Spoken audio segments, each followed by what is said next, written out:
matin, on parle journée européenne du patrimoine avec la rédaction Audrey Bourdier. Et oui, puisque c'est ce week-end et pour en parler, nous recevons une guide du patrimoine Savoie-Mont-Blanc et secrétaire de l'association, Véronique Dive-Michel. Bonjour. Bonjour. Alors, les journées du patrimoine, ce sont des milliers et des milliers de rendez-vous à travers la France. Les Deux-Savoie ne dérogent pas à la règle. Est-ce que vous avez compté le nombre de choses qu'il y a à faire dans notre région ou on perd le compte ? On perd le compte, il y en a beaucoup trop. Il faut que chacun se rapproche de son office de tourisme pour voir ce qui est organisé. Je vous ai fait une petite sélection quand même. Ah, je vous écoute. Allez-y. Alors, vous voulez déjà la sélection? Oui, on y va. Allez. Alors, en fait, les visites, il ne faut pas oublier que ce n'est pas seulement des visites guidées, c'est un ensemble. Le patrimoine, c'est l'ensemble de ce que nos prédécesseurs et la nature nous ont laissé. Donc, c'est à la fois des expositions, des concerts, des balades, des dégustations, des démonstrations, des conférences, des portes ouvertes, des animations et des jeux. Tout ça pour découvrir le patrimoine local. Donc, vous voulez quelques exemples? Allez-y. Alors, moi, je pensais à La Roche-sur-Foron. Alors, d'avance, je mets toutes mes excuses pour ceux que je ne vais pas citer, parce que... Comme on le disait, il y en a énormément, beaucoup. Oui. La Roche-sur-Foron, il y a une thématique chaque année. Donc, cette année, La Roche-sur-Foron va faire en sorte de proposer des visites sur le thème du patrimoine. Et cette année, c'est des itinéraires, réseaux et connexions. À Entremont aussi, là, on a un ensemble de projections de films sur la Savoie et le patrimoine. À Megève, une exposition, crois-moi, une exposition de photographie. Saint-Gervais, une animation. Pas de fête sans Mouret. Là, un spectacle musical, on va dire. Chamonix, une balade en piste bob. Cette année, c'était les 100 ans. Oui, ils vont l'inaugurer demain, la piste bobsleigh qui a été rénovée, entièrement rénovée, celle qui est en pierre, qui serpente dans la forêt. Exactement. Donc, pour les 100 ans des premiers Jeux Olympiques de Chamonix, donc en piste bob.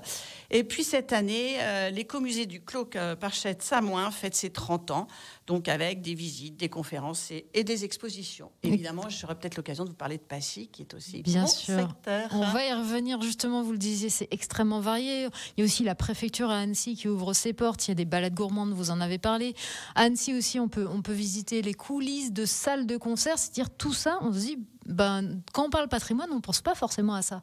Non, c'est pour ça. Je disais, le patrimoine, c'est tout ce que nous ont légué la terre où nous sommes, et puis tous ceux qui ont vécu avant nous. Et c'est important de se pencher sur ce patrimoine parce que c'est ce qui crée du lien entre nous. Et puis, connaître son passé, c'est mieux comprendre le présent. Ça sera la phrase à retenir. Est-ce qu'il y a un lieu ou un type de lieu qui attire tous les ans énormément de monde ou bien ça dépend vraiment des années ? Alors, je pense que ça dépend des années. Et honnêtement, moi, je ne suis pas partout, loin s'en faut. Donc, je vis mon territoire. C'est vrai, je pense que les choses évoluent parce que on a aussi un certain nombre, pour nous, par exemple, au pays du Mont-Blanc, on est rentré en pays d'arrêt d'histoire en septembre 2023. Donc, c'est un label qui nous permet d'avoir une visibilité plus forte tout au long de l'année et qui vont certainement rendre ces journées du patrimoine encore plus fortes. Justement, ces journées, elles servent à quoi ? Alors nous, en tant qu'habitants, ça nous permet de découvrir justement cette richesse. Mais j'imagine qu'il y a quelque chose un peu d'un devoir d'histoire, non ? Alors, ce devoir d'histoire, il existe tout au long de l'année. Mais c'est comme les anniversaires, c'est pas mal d'avoir un moment où on se rappelle que le patrimoine est là, surtout sur un territoire plutôt sportif comme le nôtre. Donc on a besoin d'avoir ce petit rappel, sachant que c'est européen, c'est-à-dire que ça démarre en France, mais cette journée du patrimoine, on les retrouve un petit peu partout. C'est dire qu'elles ont de l'importance au niveau de notre histoire commune. Alors, les journées du patrimoine ne peuvent pas se faire sans les guides du patrimoine. Vous en êtes une. À quoi vous allez servir ce week-end ? Quel est votre programme ? Le programme de vous. Pour ces journées du patrimoine. Est-ce que vous allez enchaîner les visites ? Est-ce que vous allez accueillir les gens ? Est-ce que vous êtes là à vous balader, aller voir les groupes ? Alors, déjà, les guides du patrimoine, on travaille avec une structure. En l'occurrence, pour moi, c'est l'Office de tourisme de Passy. Nous sommes 4 guides du patrimoine sur Passy et nous serons 3 à participer à ces journées du patrimoine. C'est quelque chose qu'on prépare vraiment en amont avec la municipalité. D'autant que comme nous sommes dans le pays d'art et d'histoire, eh bien, c'est quelque chose que nous préparons depuis plus de 6 mois pour avoir une bonne visibilité. Donc pour vous donner un exemple, sur Passy, on commence dès demain. Donc dès demain, on va vous proposer un énigme game, c'est-à-dire un jeu pour découvrir Plainjou. Plainjou qui va bientôt fêter son anniversaire, c'est notre station de ski. Donc c'est samedi à 14h sur place. On a aussi, on peut aller écouter des contes, le lac vert, le fameux lac vert. C'est aussi sur place samedi à 16h. Et pour ma part, ce sera dimanche. Alors dimanche, je vous propose de découvrir une histoire, l'histoire d'une amitié entre un curé et un maître verrier, qui va permettre d'avoir des vitraux art déco assez exceptionnels dans la première église en béton du diocèse d'Annecy. Donc, je vous donne rendez-vous pour découvrir cette histoire. Et puis l'après-midi, je vous rencontrerai une autre histoire, celle qui explique pourquoi on a 2 églises baroques sur la commune de Passy, sur chacun des coteaux de la commune. Vous pouvez nous expliquer maintenant ou il faudra venir dimanche? Ah mais non, je ne vais pas vous dire c'est un secret. J'aurais essayé. À découvrir sur place. Comment vous faites justement avec vos collègues guides du patrimoine à Passy? C'est vous qui dites à l'office de tourisme, ça serait bien cette année de parler de ça, ça serait bien cette année de faire des animations ici, ou finalement c'est un peu une concertation? C'est un dialogue, c'est un échange. Il y a des thématiques. On est dans le cadre du pays d'art et d'histoire et on travaille à la fois avec le service culturel de la municipalité, l'office de tourisme et puis notre rapport aussi. Donc c'est un fonctionnement à 3, on dira, qui se remet en question. Après, on a la chance d'avoir un patrimoine extrêmement riche, donc les idées ne manquent pas. Comment vous préparez vos interventions, justement? Vous potassez dans une bibliothèque avec vos petites fiches, ou vous allez à la rencontre des gens? Comment ça se passe? C'est l'ensemble. C'est-à-dire, être un guide, c'est pas rester figé dans une connaissance. Je vous parlais peut-être tout à l'heure de c'est quoi être un guide du patrimoine et comment on se forme. Mais une fois qu'on est guide, c'est remettre en question à chaque fois ces connaissances, si on peut appeler ça des connaissances, parce que ce sont surtout des partages. Donc ce sont des livres, ce sont des recherches, ce sont des rencontres. Et petit à petit, un guide n'a pas la prétention de connaître la vérité. La vérité, elle n'existe pas.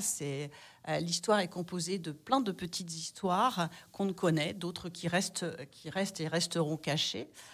Donc pour nous, c'est d'essayer finalement de créer du lien, du dialogue pour s'approcher d'une histoire passée au plus proche de ce qu'ont pu vivre les habitants et le territoire.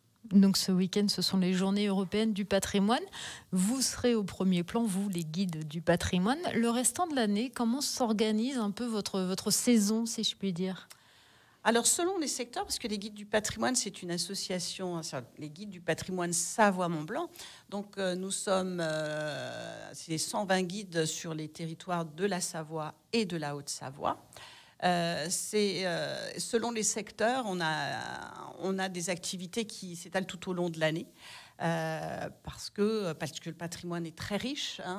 Le patrimoine, ce ne sont pas que les églises, même si nous avons la chance en Savoie et en Savoie d'en avoir magnifiques, baroques en particulier, mais c'est un ensemble de sites aussi naturels et des sites qui sont habités par l'homme, que l'on fait découvrir au rythme du tourisme.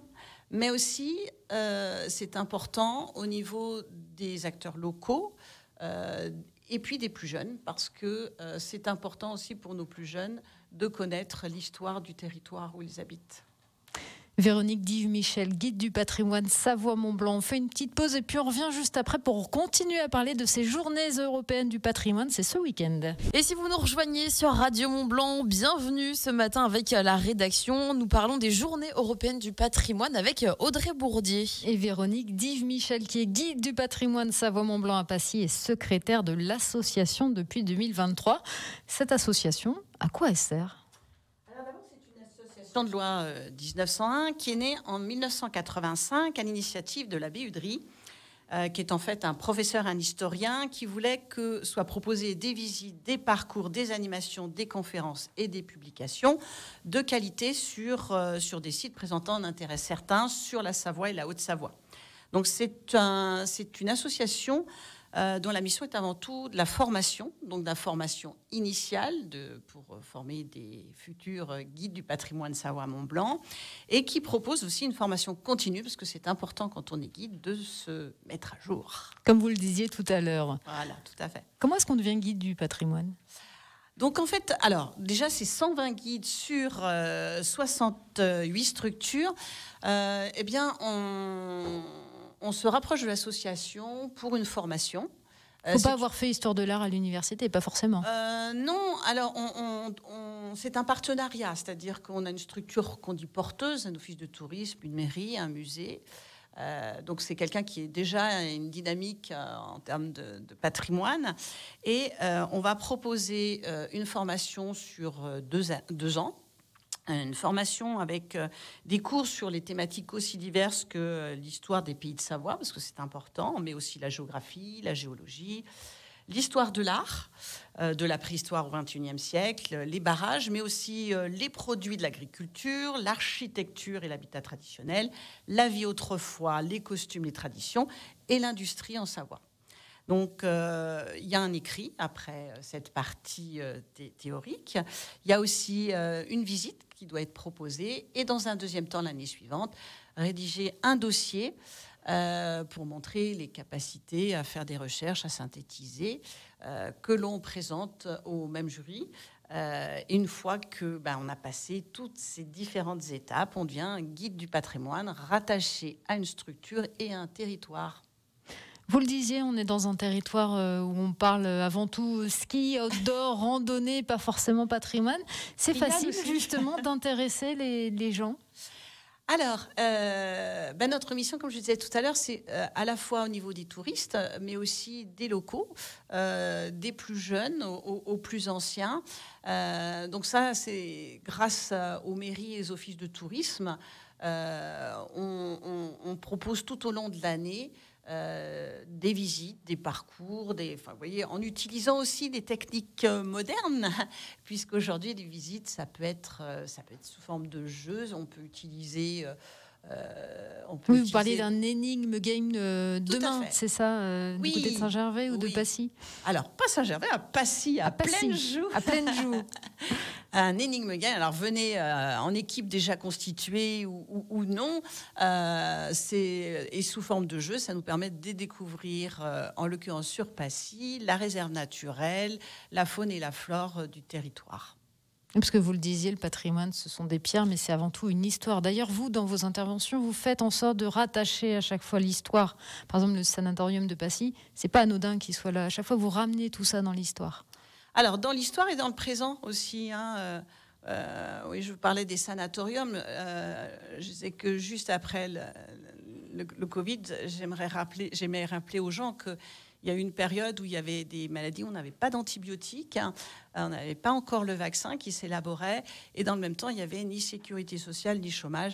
Ça veut dire que quand on était malade, c'était toutes les peines du monde. Il fallait à la fois payer des soins alors qu'on n'avait plus de revenus.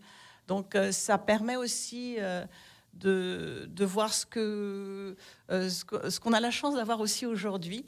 Ça permet aussi, c'est important, de conserver le patrimoine naturel.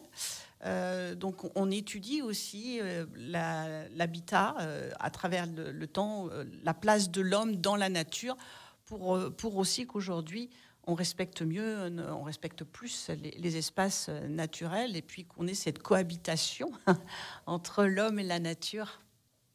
Vous voyez justement un regain d'intérêt pour le patrimoine ? Alors oui. Oui, alors en fait, j'ai envie d'y croire. Donc, je vais dire oui, forcément.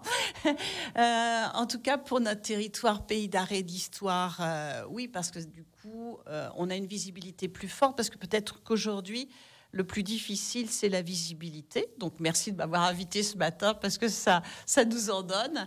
C'est vrai qu'aujourd'hui, on a tellement c'est difficile de communiquer, en fait.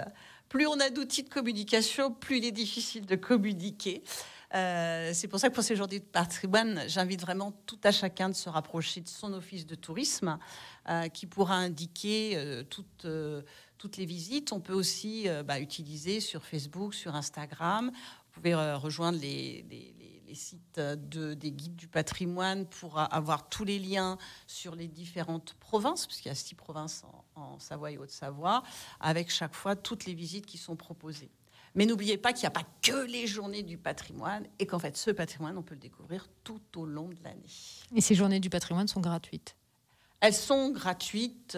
Oui, le but, c'est d'offrir au plus de monde la visibilité. Et puis, c'est aussi plein de lieux qu'on ne peut pas voir à d'autres moments. Donc, on va ouvrir des lieux qui vont de chapelles jusqu'à des usines, qui vont s'ouvrir à ce moment-là et qui n'ouvrent pas leurs portes le reste de l'année. Vous dites que vous faites énormément de choses pour les jeunes générations. Est-ce que quand on est sensibilisé comme ça à la découverte du patrimoine, quand on est à l'école avec des groupes, etc., on reste sensible tout au long de sa vie ou à chaque fois faut aller revenir, etc., faut re-appâter les gens avec d'autres choses? Alors moi, ça me paraît primordial quand on est enfant de découvrir ce qui nous entoure parce que ça permet de se construire, ça permet de donner du sens et c'est aussi ce qui permet de donner du lien. Donc c'est une richesse commune. Le patrimoine, qu'il soit naturel ou créé par l'homme, c'est notre richesse, c'est notre héritage. Et donc c'est important d'en être conscient depuis le plus jeune âge. Véronique Dives-Michel, guide du patrimoine Savoie-Mont-Blanc à Passy et secrétaire de l'association. Merci beaucoup d'avoir été notre invitée ce matin pour parler de ces journées européennes du patrimoine. Si vous êtes intéressé, renseignez-vous auprès des offices de tourisme. Il y a énormément de choses, on ne peut pas tous les citer. Il y en a des centaines et des centaines. Ça va de la balade gourmande. En plus, il va faire beau normalement ce week-end, à la visite assez traditionnelle des églises. Mais comme vous le disiez, Véronique, il y a énormément de lieux qui ouvrent leurs portes spécialement pour ces journées. Merci beaucoup à vous. C'est moi qui vous remercie de m'avoir invité.